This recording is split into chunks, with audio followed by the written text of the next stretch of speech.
Bir vaklar bir olan dostlar, aynı stol, aynı çay,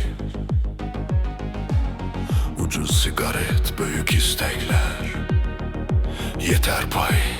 Cibinde qəpi, ürəyində min dua, onda sen adam idin, yadındadır dostum. Birden hesaplar şişti, rəqəmlər böyüdü, köhnə plaşını atıp pahalı kürk giyindi. Salamın değişti, bakışın soyuq, sert, köhnə kapılardan keçəndə gözünü ört. Bul insanı çok değişebilir, kudurup harlamış çakkala dönür. Bir bak kardeş diyen indi, adam tanımaz, adını da tadını da unutar, tanımaz. Bul insanı çok değişebilir, vicdan gedir, yerini tamah bölür. Dünen yanındaydım, bugün salam almırsan sen pulun kulu oldun. Özünü tanımırsan.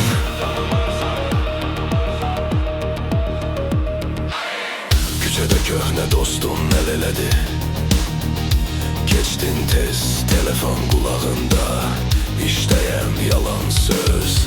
Seni böyüden ellerindin ömrene bakır lal, cevap vermir yəqin değişip, yazık hal.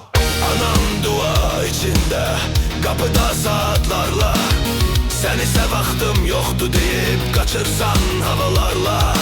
Balaca ev dar otaq indi sənə az gelir, kalbin daralsa da cibin seni aldadır. Bul insanı çok değişebilir, kudurup harlamış çakkala dönür. Bir vak kardeş diyen indi, adam tanımaz, adını da tadını da unutar, tanımaz.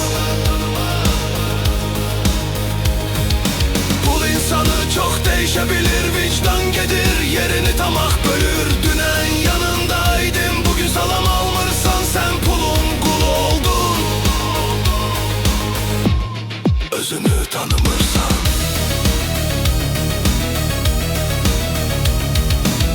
Sabah rəqəmlər silinsə qalar yanında kim?